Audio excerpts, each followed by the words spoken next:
En ouverture, on vous le faisait savoir, c'est pratiquement le débat de l'heure au Cameroun depuis pratiquement un mois. Il y a une bonne partie de la population qui veut connaître avec exactitude où se trouve le chef de l'État du Cameroun et ce qu'il fait de ce côté-là. Nous le disions également, certaines autorités au niveau le plus supérieur de la nation, ces autorités-là ont donc pris la parole en l'instar du ministre, directeur du cabinet civil de la présidente de la République, Samuel Vondoyolo, qui ont donné toutes les assurances. Le président de la République se porte bien et il travaille et il retrouvera le Cameroun au moment opportun. Le ministre de la Communication, René Manuel Sadi, n'est pas allé loin de cette forme communicationnelle en disant que le président se portait bien et qu'il retrouvera le Cameroun très bientôt. Ces assurances apparemment ne rassurent malheureusement pas une bonne partie de l'opinion qui insiste à savoir où est passé le chef de l'État du Cameroun. Il pense qu'on doit nous dire la vérité. Je commence par Eric Achilko. Eric Achille, où est le président de la République? Alors, votre question ou votre questionnement m'intéresse. Absence du chef de l'État au Cameroun, vrai ou faux débat? Je dirais tout simplement que c'est à la fois un vrai débat et un faux débat. Un vrai débat parce qu'à l'heure actuelle, le chef de l'État n'est pas au Cameroun. Et il y a passé un moment considérable pour les uns et moins considérable pour les autres. C'est relativement long, relativement court, ça dépend de là où on se situe. Maintenant, c'est un vrai débat parce que, et en même temps, il y a une opposition qui se pose des questions sur là où se trouve le chef de l'État. Et d'ailleurs, ce serait normal, c'est normal que tous les Camerounais s'interrogent là-dessus. Et donc, c'est un vrai débat tout simplement parce que il y a des mécanismes constitutionnels qui ont été mis sur pied. Et donc, le chef de l'État, vous l'avez dit, il y a les autorités, les ministres et autres qui se sont clairement positionnés là-dessus. L'absence du chef de l'État, son déplacement, il a même d'ailleurs droit au repos parce que vous avez certainement omis de dire que le ministre Grégoire Ouna, je crois avoir vu cela, a dit le chef de l'État en tant que travailleur a également besoin, n'est-ce pas, de congé et de se reposer. Donc, en fait, c'est un débat qui est courant et c'est normal qu'on se pose toutes ces questions. Mais maintenant, il y a des mécanismes juridiques et constitutionnels qui ont été mis en place et qui pourraient définir la notion d'absence de vacances, parce qu'il faut déjà dire que c'est deux notions qui sont différentes. D'ailleurs que maintenant, je dis, pour moi, c'est un faux débat, parce que j'ai dit c'est à la fois un vrai débat et un faux débat. Mais finalement, vous déterminez à quel niveau? Oui, ben peut-être que je vais me oui, il a même temps vrai, il a même temps faux. Je dis, c'est un vrai débat, c'est un vrai débat, tout simplement, oui, c'est un vrai débat parce que le chef de l'État actuellement n'est pas là et c'est normal que les Camerounais se posent des questions sur l'endroit où se situe, où est le... Et il est maintenant faux, à quel niveau?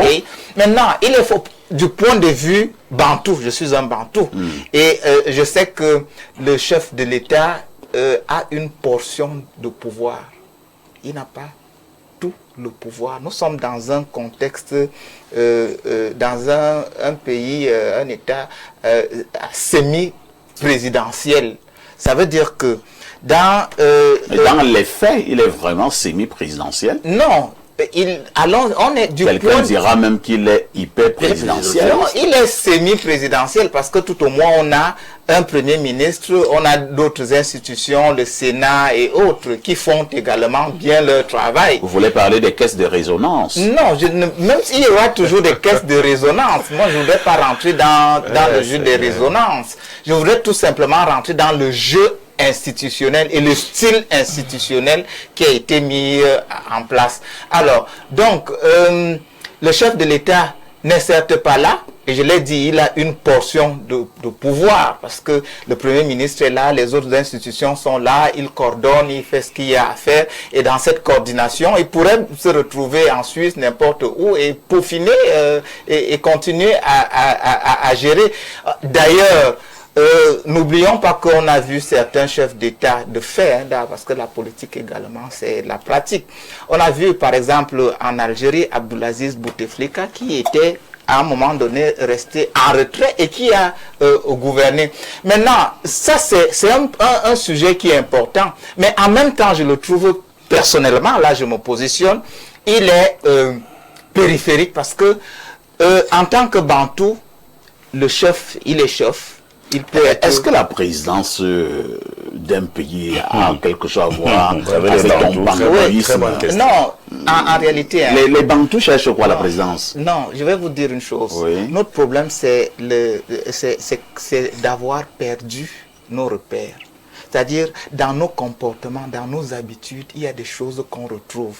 L'aîné à sa place, l'enfant à sa place. Est-ce que la présidence est une chefferie traditionnelle? Je n'ai pas dit que même la Constitution définit clairement, c'est loin d'être une chefferie. Mais je vous dis tout simplement que le regard que nous portons, et encore que du point de vue constitutionnel, en réalité, on n'est pas encore arrivé au niveau où on va constater quoi que ce soit. Encore que pour le faire, cela va nécessiter des étapes et voir même la capacité de qui peut le constater. Donc, de mon point de vue, il y a des questions qui sont essentielles. Est-ce que la route post-centrale et Foulane a été très bien goudronnée? Est-ce que les Camerounais vivent bien? Est-ce que sa présence ou son absence nous permettent en réalité de pouvoir vivre décemment? C'est en quelque sorte le questionnement qu'on pourrait se poser et non fondamentalement sur est-ce qu'il est là, est-ce qu'il n'est pas là? Parfait, on gagne des individus comme vous, hein, ces triples les chignons en longueur de journée depuis un peu plus d'un mois au sujet du court séjour privé du chef de l'État. C'est ce qui avait été annoncé. Beaucoup sont également tombés dans les dissertations en appelant des experts pour savoir, lorsqu'on dit court séjour privé, c'est de quel jour à quel jour, c'est combien de jours. Est-ce que c'est entre 1 et 3 jours, on dira court séjour? Est-ce que court séjour peut aller à 60 ou bien à 90 jours? On ne sait pas exactement, mais ce que nous savons avec exactitude, c'est la question que nous nous posons ce matin. C'est un vrai ou bien un faux débat, l'absence du chef de l'État. C'est une imagination débordante. Je pense que les Camerounais excellent déjà dans la flagornerie.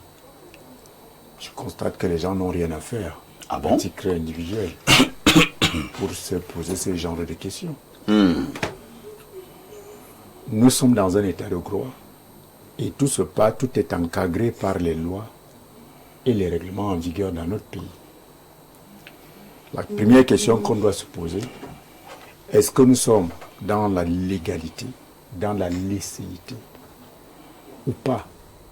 Si nous ne sommes plus dans la légalité, à partir de ce moment, on devrait s'interroger parce que le droit est le principal instrument de régulation de notre société politique. Tout à fait. Est-ce que d'un point de vue du droit, il y a une entorse, il y a une contorsion? Est-ce que d'un point de vue du droit, il y a une anomalie, il y a un écart? Je dirais, sans rentrer de manière détaillée, je dirais non, dans l'absolu. Le président de la République est bel et bien présent au Cameroun. Comment ça? Vous l'avez vu où? Et permettez-moi de développer. Le président de la République est bel et bien présent au Cameroun. Présent au Cameroun. Mais il faut faire une différence entre le président de la République, chef de l'État, et M. Paul Biya.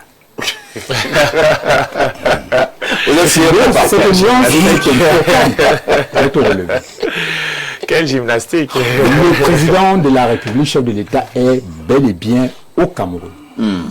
Il est au Cameroun à travers les sous-préfets, les préfets qui représentent valablement le chef de l'État, le président de la République, les gouverneurs de région, dans le cadre de la décentralisation, les conseils de région et les municipalités, qui font un travail régalien chaque jour. Le gouvernement est en place, les membres du gouvernement travaillent sans répit, sans repos. Au niveau de notre Parlement, la session parlementaire vient de s'achever là il y a quelque temps. Il y a eu cela signifie donc que le président il y a eu une plus d'un an. Écoutez, parfait. Il y a eu une dynamique parlementaire assez importante. Nous voyons, quand vous réveillez le matin, vous voyez très bien que nous sommes nous sommes en sécurité.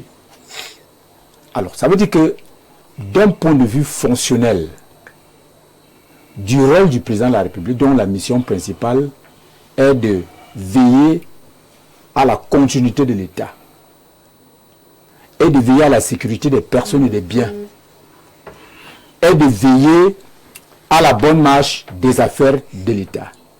Nous savons très bien que nous sommes dans un contexte où il n'y a pas eu de rupture de l'État. Nous savons très bien que nous sommes dans un contexte où il n'y a pas eu pénurie fonctionnelle du gouvernement. Il y a une action gouvernementale que nous observons sur le terrain et toutes les autres institutions appelées à travailler dans la perspective de l'organisation d'une société politique plus émergée que celle que nous avons. Donc, faux débat. Alors, celui qui chaide le président de la République, et moi également, j'ai suivi des textes. Comme pour dire, j'ai parlé de la fonctionnalité de l'État. Le président de la République a signé d'importants textes récemment et tous les jours il continue d'en signer. Mais les textes disaient que c'est pour ça que je vous ai dit que le président de la République est au Cameroun. Il a le don d'ubiquité. Il est au Cameroun. Il signe dans ces documents, il signe ces importants textes, ce qui témoigne de ce qu'il continue d'exercer son pouvoir politique par la voie des décrets et des arrêtés. Alors, quand vous dites que la question se pose au niveau de savoir si c'est un vrai ou un faux débat, à partir de ma réponse, vous comprenez effectivement qu'il s'agit là d'un fantasme. Vous avez la profondeur. Les gens sont en manque d'inspiration, en panne d'idées politiques, et essaient de s'accrocher sur des énormités, des choses qui en réalité ne relèvent. Je pense que pour ce qui est par exemple de l'opposition, le vrai débat c'est celui de la préparation des prochaines échéances électorales. Voilà le vrai débat. C'est vrai. Où sont-ils sur le terrain? On ne les voit pas. Mais le RDPC est sur le terrain. Il travaille à travers un engagement de proximité et une reconquête des territoires, de l'opinion, ratisser l'âge. Et lorsque nous allons encore avoir des résultats très bons, on dira il y a eu des insuffisances ici. Parce que nous, on travaille. C'est l'histoire de la cigale et de la fourmi. Que nous vivons encore là aujourd'hui. Comme à l'élection présidentielle, les gens vont s'exiler à gauche, à droite, faire des commentaires tendancieux dans des pays obscurs et tout ça, dans le noir et dans des petites boîtes. C'est ce qui risque encore d'arriver. Pendant que vous cherchez le président de la République, de par la Constitution, a eu ce qu'on appelle une omniprésence, une omniscience, une omniprésence, une omniscience de fait sur le territoire. Il est partout à la fois. Parce qu'il y a des représentants qui le représentent valablement partout dans tous les secteurs d'activité. Merci. Maintenant, d'un point de vue, pour ce qui est de M.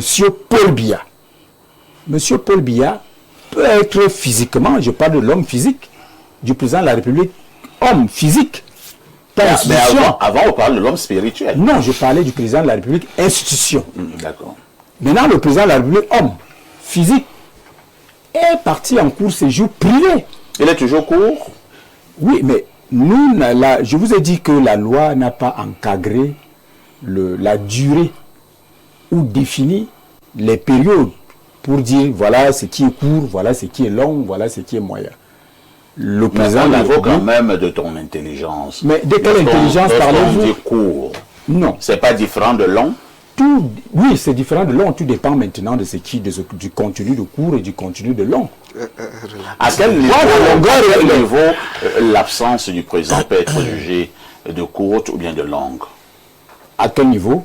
Je ne sais pas, parce que la Constitution n'a rien prévu. Le droit n'a pas défini spécifiquement ce que cela veut dire. Cela signifie qu'il peut calmement faire 1 an. Non, le président peut s'absenter du pays tant que la vacance n'est pas constatée et les conditions de constatation de la vacance sont claires. Et puis, on a même énuméré les cas de vacances qui peuvent susciter la vacance. C'est le décès. C'est le décès, c'est l'empêchement définitif. Mais tout ça n'est pas encore mobilisé à ce stade. Merci, parfait, Nguéné. Vous dites donc, il n'y a pas lieu de faire de la doxa du Cameroun une affaire qui concerne uniquement le président Biya. Le président Biya est là. Merci. Eh bien, parfois on dit que le président de la République est là. Hein. Ce que vous êtes en train de faire depuis un certain temps, Bernard Ouana, ce sont des fantasmes.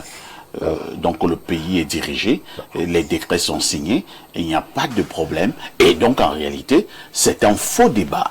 Parfois, si vous avez donné trop de temps à M. Nguéné, je pense que j'aurai également le même temps parce que j'étais très ennuyé de le suivre dans ces Je dois relever pour la culture générale des téléspectateurs, oui. Vous êtes tous du RDPC. J'en viens parce que je voulais donc commencer en disant aux téléspectateurs que c'est ça qui nous dérange au sein du RDPC. Quoi? Les gens viennent avec une arrogance, une condescendance pour vous dire des choses. Ils qualifient les autres qui s'interrogent sur l'absence du président de gens qui n'ont rien à faire. Hein, c'est un fantasme. Hein, non, c'est pas possible ça, mon très cher Nguéné. Non, il faut pas dire des choses comme ça. Les gens nous regardent et ils savent que nous sommes sérieux. Même quand vous êtes du RDPC, vous ne pouvez pas interdire à un Camerounais de s'interroger sur la présence du Cameroun ou l'absence du président de la République au Cameroun. Donc c'est un Camerounais. Bon, je fais simple, parce que même monsieur encore nous a dérangé aussi, parce que c'est ça les intellectuels. Ils parlent seulement, ils ne répondent pas à la question. La question, est-ce que c'est un faux débat? Oui, c'est pas un faux débat. Ce débat, il s'impose parce que lorsque les gens vont à l'élection le 12 octobre pour choisir leurs dirigeants, c'est-à-dire que les gens sont allés voter le 12 octobre, ils choisissent M. Biya comme président de la République. Donc, à partir de cet instant, ces gens confient leur destin à un homme. C'est un rendez-vous entre un homme et son peuple. Le président Biya est élu à 53% de suffrages exprimés. La suite, vous la connaissez. Le président Biya prête serment le 6 novembre devant le Parlement. Et puis après, il fait des annonces qui touchent le peuple souverain qu'il a élu, qu'il a choisi. Il dit qu'il va changer le gouvernement dans les prochains jours. Il reprend la parole le 10 février. Il dit que il réitère cela. Il annonce même le DG, les PCA et autres. Il dit qu'il va faire la part belle aux femmes et aux jeunes. Et puis, depuis le 6 novembre jusqu'à date, on ne voit pas le président. Le président n'agit pas. Et on nous dit que le président est parti à l'étranger pour un court séjour privé. Aujourd'hui, nous sommes à 57 jours que le président a quitté Yaoundé pour Genève en Suisse. Et donc, les Camerounais sérieux, les Camerounais responsables qui ont choisi, qui ont jeté leur dévolu sur M. Biya, sont en droit de se demander où il est passé. Et ce n'est pas quand un Camerounais normal se demande où est passé Biya, ce n'est pas parce qu'il est contre le président Biya. Au contraire, c'est parce qu'il a confié son destin au président Biya qu'il veut savoir où se trouve le président. Et le président se trouve hors du pays. Et vous dites que le président est là. Vous le monsieur Nguéné du RDPC là, vous dites c'est ça, votre RDPC là, il faut quand même avoir notre discours. Les gens n'aiment plus ce discours-là. RDPC, quand toi-même tu es... Non, je suis du RDPC, mais je suis du bon RDPC. Il y a le mauvais RDPC. Oui, le mauvais RDPC, c'est les Nguéné qui viennent à la télé pour dire que le président est là. Mais monsieur Nguéné, qu'est-ce qui vous coûte de dire que le président est à l'étranger? Vous dites que le président est là, vous croyez que les gens qui nous regardent là, c'est des imbéciles? Les gens là savent que le président est à l'étranger, le président n'est pas là. Même quand vous signez un décret là, que fait à Yaoundé, est-ce que c'est honnête? Fait à Yaoundé. Le décret est fait à Yaoundé. Le président, moi j'ai vu le président dans une photo hier, à Genève, il est bien portant, il est très très en forme d'ailleurs, une photo avec sa première affaire avec la première dame et le ministre directeur du cabinet civil. Il recevait un opérateur économique, je crois, de nationalité française. Le président est là. Il est là. Moi, je ne sais pas pourquoi la CRTV, le tam-tam national, ne nous relaie pas ces images, parce que ces images aussi également vont rassurer les Camerounais pour ce qui est de leur président. Parfois ici, vous voyez nos dirigeants passent le temps à répondre quand Jeune Afrique a déjà parlé. Mais quand mon journal La Vitrine fait des révélations pertinentes dans ses colonnes, non, personne au Cameroun ne prend ça au sérieux. J'estime que la vitrine ne représente rien. La vitrine, c'est quoi ça? Il dit quoi là? Il dit que c'est des gens qui ont fait, on va lui donner quelque chose, là, il va se calmer. Parfois, ici, dès que Jeune Afrique publie que le président a toussé, les gens font des réunions, ils vont venir répondre à Jeune Afrique, à François Soudan, ils font des réunions, quel ministre vient répondre. Donc moi, je voudrais vraiment insister sur votre thématique. Oui, je suis affirmatif. Ce débat s'impose, c'est un vrai débat, c'est un débat qui s'impose parce que les Camerounais qui ont fait confiance et qui font encore confiance à M. Biya comme moi, nous voulons savoir ce qu'il en est, où il en est et quand il va nous revenir. Merci, Renaud Boto. Il estime que c'est un vrai débat. Parfois on vient de penser un faux débat, c'est même des fantasmes. Le président est là, il travaille. Entre-temps qu'au fond, les populations, on attend simplement quand le président reviendra. Je vois même certains membres du gouvernement en prenant la parole qui sont un peu embarrassés pour parler avec exactitude. Mais qui finissent par vous dire que de toutes les façons, il revient bientôt. Ça revient comme Jésus. Quelqu'un disait que la meilleure opposition désormais au Cameroun se trouve dans le RDPC. Vous en avez vu l'illustration. C'est-à-dire que en absent le bon RDPC et le mauvais. Voilà, en l'absence de l'opposition, parce que parfois on vous a dit que l'opposition est absente et ce n'est pas faux. En l'absence donc de l'opposition, le RDPC lui-même occupe le terrain de l'opposition. Donc c'est un vrai débat hypocrite. C'est-à-dire que j'insiste sur le terme hypocrite, parce que nous sommes au Cameroun les champions de l'hypocrisie. Mon cher René vous a dit tout à l'heure pourquoi c'est un vrai débat. Monsieur Paul Biya a été élu le 12 octobre. D'ailleurs, il a prêté serment le 6 novembre. Nous sommes allés manger à la présidence. Je crois que vous étiez là avec moi, parfait. Le 6 novembre? Oui, le 6 novembre, vous n'étiez pas là. Okay. J'étais là le 20 mai. Ah, le 20 mai, oui, on s'est vu le 20 mai. Mais le 6 novembre, nous sommes allés manger. Le 6 novembre, c'était la fête du RDPC. Oui. Moi, je ne suis pas la prestation de serment. Oui. Voilà. Donc, en même temps aussi, la fête de l'accession de Paul Biya. Et comme le RDPC occupe souvent tout le terrain, j'avais été exclu.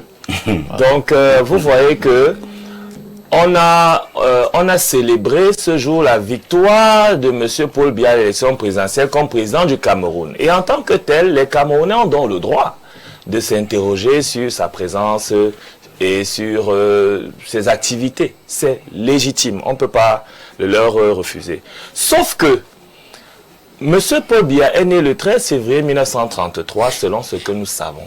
Et donc, lorsqu'on l'a élu en 2025, le 12 octobre, il avait 92 ans.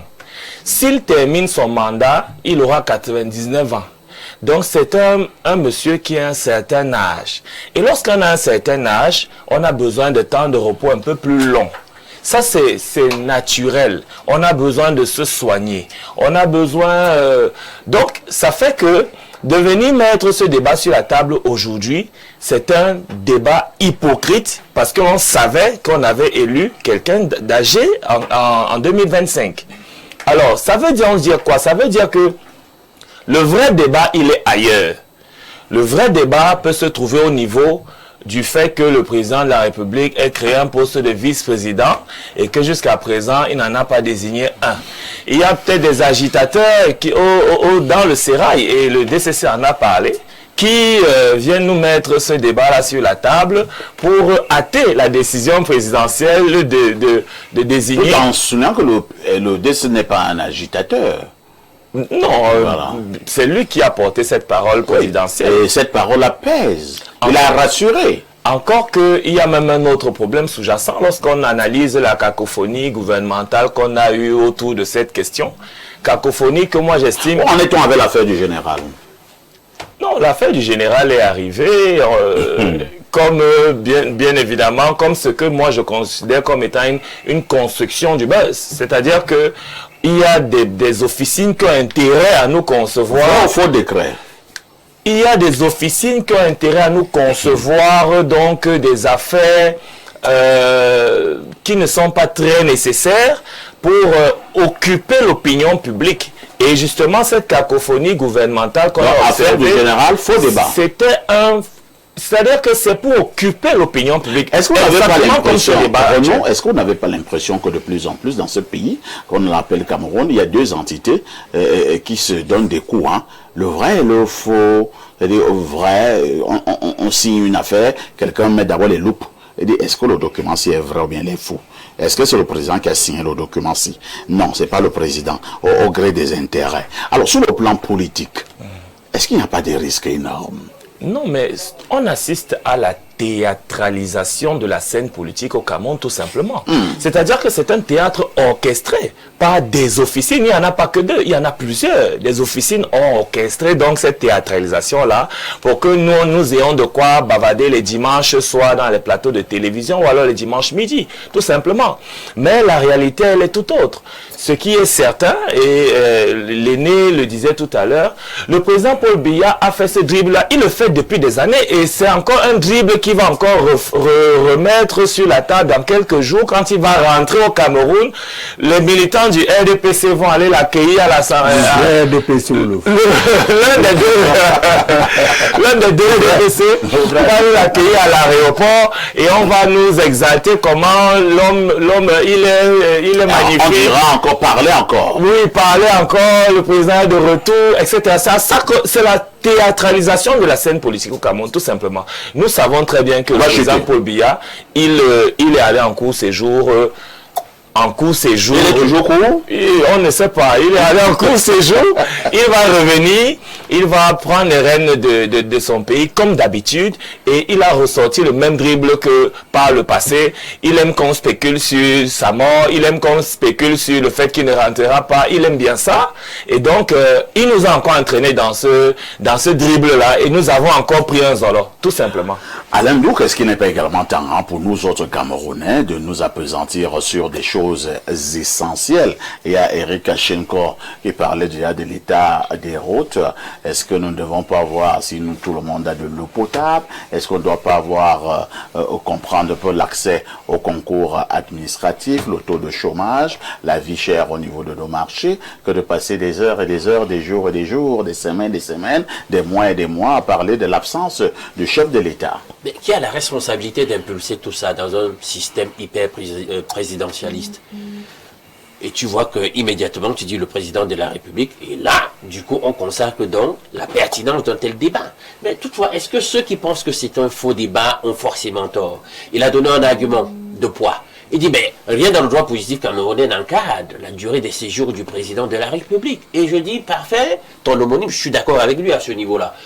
Il y a un autre argument, ben écoute, vous le savez, tout au long du septennat passé, on a vu plusieurs Camerounais qui décriaient cette espèce de transparence, d'invisibilité, d'absence du président de la République. Donc on finit par avoir une terminologie bien particulière qui disait que nous sommes gouvernés par une photo. Donc la question c'est, même quand il est présent physiquement au pays, est-ce qu'il est présent? Mais finalement, qu'est-ce que vous voulez alors? Non, lorsque le président est au pays, vous dites que vous ne le voyez pas. Le président va donc vraiment physiquement en Suisse. Vous dites encore que vous avez besoin du président. J'en viens parfait. Les Camerounais veulent finalement la question c'est, est-ce que c'est un vrai ou faux débat? Donc je suis en train de nourrir le camp de ceux qui disent que c'est un faux débat. Quand il est présent, on ne le voit pas. Donc du coup, lorsqu'il passe tout ce temps, 57 jours à Genève, ou je sais pas moi où, on a d'ailleurs commencé par donner une destination floue, on a dit l'Europe. Bon, du coup, qu'est-ce que ça change? Le pays fonctionne comme d'habitude, puisque même quand il est là, on ne sait pas qu'il est là. Il a tenu le conseil de la magistrature, le conseil supérieur de la magistrature entre-temps. Il y a beaucoup de dossiers là où on s'attendait à ce que le président réagisse et qui étaient des dossiers prégnants, mais il ne l'a pas fait. Donc, quelle différence y a-t-il finalement qu'il soit à l'étranger ou qu'il soit là? On fonctionne toujours dans cette espèce de mode pilote automatique. Ben voilà, on pourrait leur donner raison. Moi, je dis que c'est un monsieur quand même, vous allez aller vérifier ça, 2006-2009, le président de la République de notre pays a passé un tiers de l'année à l'étranger. Donc, on devrait être accoutumé aux absences du monsieur. Sur l'ensemble de son magistère, 44 ans de pouvoir, on vous dit que le monsieur a passé pour ce genre de séjour à l'étranger dans les 6-7 ans. C'est quand même énorme. C'est un monsieur qui est quand même en mode repos le plus clair du temps. Donc, Non, du coup, là, certains qui communiquent pour le chef de on va vérifier, tu vas voir, c'est dans le monde. c'est pas le robot. On fait comprendre que le président travaille partout où il se Pourquoi je dis parfait? Je veux vous dire qu'il a reçu quelqu'un en audience hier. Je le dis pourquoi parfait, parce que dans le monde, vous allez constater que personne ne fait comme ça, ne gouverne de cette façon-là. Notre président est illustre avec cette façon de gouverner. Donc c'est pour donner raison à ceux qui disent c'est un faux débat, puisque nous avons toujours fonctionné comme ça. Voilà le problème. Bien, maintenant, laissons d'abord ça, et je reviens donc sur l'autre pan. Pourquoi c'est un vrai débat? Mais écoutez les amis, c'est un vrai débat pour faire provision sur l'avenir. Pour que dans l'avenir, on n'ait plus ça. Parce que moi, je suis en train de voir le symptôme de cette ingénierie, de l'absence de reddition de compte ou de quoi que ce soit. On a un système où nous avons divinisé, sacralisé, mis la fonction présidentielle sur un piédestal qui veut que le président ait une quasi-divinité, il n'a de compte à rendre à personne. Les gens vous ont dit qu'il est en congé, écoutez les amis, ne répondent pas au code du travail, son profil ne répond pas au profit du code du travail, non plus à celui de la fonction publique. Ça veut dire quoi? Il est classé parmi les fonctions électives. Si on l'a élu, il doit des comptes à minima à ceux qui l'ont élu. Quand il est parti là, il a donné des explications sur ce qu'il allait faire à ceux qui l'ont élu. Vous l'avez élu, vous? Ok. Mais le vote est secret. Tu as dépassé là. Vraiment, on peut écouter bien Camerounais, vous savez, est-ce que vous en savez? La majorité j'ai la certitude que les 53% qui ont réellement voté le président Non, tu ne vas pas parler de voter. n'étaient pas là. Ne s'agit pas. Laisse d'abord. Ne pose pas ce type de questions. Laisse d'abord la crédibilité. Ce sont les 30, je crois, les 47% restants qui, effectivement, ce 47 qui s'organisent pour diaboliser l'action on présidentielle. doit le subir de facto. Finalement, notre président doit apprendre le fait qu'il doit rendre des comptes. Tu comprends ça? C'est tout. C'est-à-dire que mais c'est incroyable. Tu te déplaces, on ne sait pas pourquoi tu te déplaces, il y a tout un mystère. Qui le paye? Il fait comme si, en fait, c'était pas le contribuable camerounais qui le payait et il n'a donc aucun compte à rendre à personne. Merci. C'est très dangereux ça. Merci Alain Douk. Bon, parfait, je sors par là parce qu'on a Sortons rapidement. c'est très important. Bon, quand on travaille, vous savez que la communication est fondamentale, notamment dans la fonction politique. Les amis, tu es en train de travailler, d'après ce que ces turiféraires disent, mais on doit voir de temps à autre le tam-tam de la République en train de nous envoyer des éléments qui démontrent au moins que même s'il a fait 50 Vous n'oubliez pas que le président, l'une de ses forces, c'est également la discrétion. La discrétion. Et donc ça donne lieu à toute forme de supputation. D'autres qui disent qu'il est déjà en chaise roulante. Puisque ceux qui communiquent pour le chef de l'État, je vous ai parlé tout à l'heure du directeur du cabinet civil. Oui. C'est lui le communicateur en chef du chef de l'État. Il vous a rassuré à travers un texte en vous disant tout va bien, le chef de l'État travaille. Mais vous n'y croyez pas. Bon, parfait, Finalement, qu'est-ce qu'on voulait? Moi, je te réponds personnellement. En règle générale, alors, dès que le gouvernement dit quelque chose, le premier réflexe, je me pose d'abord. Je ne crois pas. Pourquoi? Non, c'est quand j'aurai suffisamment d'éléments qui, après le coupement, qui me permettent de valider le discours du gouvernement. C'est là où je vais. C'est là où je vais. C'est des fonctions politiciennes et la politique est portée par le mensonge le plus clair du temps, de façon dans la praxis. Bon, moi je vais poser une question à Parfait Guinée. Oui. Je vous disais tout à l'heure que moi, ce pays m'inquiète déjà. Parce que nous doutons de tout. C'est-à-dire que le DCC prend la parole. Il vous dit, il vous donne l'information officielle. Et à l'heure de lui, il est dans une posture que lui doit avoir de tout. Oui, voilà, je réponds rapidement à votre question pour vous dire effectivement, il se trouve qu'il existe effectivement un courant de pensée au sein du RDPC qui est déjà opposé même au président. Ah, nous avons eu l'illustration. Ce courant de pensée est effectivement conduit par des camarades comme Bernard sur le plateau. Nous, au sein du RDPC, les militants authentiques, nous savons que le président Paul Biya est un sage. Quand il se retire, c'est pour penser les affaires de la nation, parce qu'il veut repositionner la nation sur orbite, tel dans ses promesses. Nous ne pensons pas qu'il le fait sciemment pour s'éloigner et pour mettre en mal le pays. Nous pensons qu'il y va pour apporter des solutions plausibles et nous les attendons. Maintenant, il y a ce courant de pensée des gens qui veulent accélérer la sortie des pistes du président de la République, qui veulent accélérer sa retraite politique, qui pensent qu'il doit rentrer. Vous savez pourquoi les Bernard veulent qu'il revienne, estiment qu'il n'est pas là, et ainsi de suite? Non. Les Bernard veulent qu'il nomme un vice-président. Ah bon? Les Bernard veulent qu'il nomme un ministre. Les Bernard veulent qu'il nomme des femmes et des jeunes. Dans quelle est-ce que perspective? c'est Écoutez, permettez d'abord, je parle à Bernard. Dans quelle perspective? Dans la perspective, effectivement, d'accélérer le calendrier politique parce qu'ils veulent effacer déjà le visage du président. Mais nous autres, RDPC authentique, nous pensons que le président a tout son temps pour gouverner avec sa sagesse, son doigté habituel. Lorsqu'il dit que le président ne rend pas compte, qu'il a parlé de reddition, ainsi de suite là, je lui dis, mais vous avez suivi le discours du vice-premier ministre, le camarade Jean Côté, au palais des congrès. Mais le président de la République ne fait que ça. Remercier les populations et au-delà des remerciements, repositionner. Écoutez. Depuis toutes ces années. Je vais vous dire comme les médecins disent souvent. Bon, autre chose. Attendez, je vais vous dire, répondre comme les médecins répondent souvent. La santé n'a pas de prix. Il n'y a pas un coût pour refaire fonctionner une présidence de la République dans le monde. Il n'y a pas de coût. Merci. Ce sont parfois les moyens qui font défaut pour Les gens,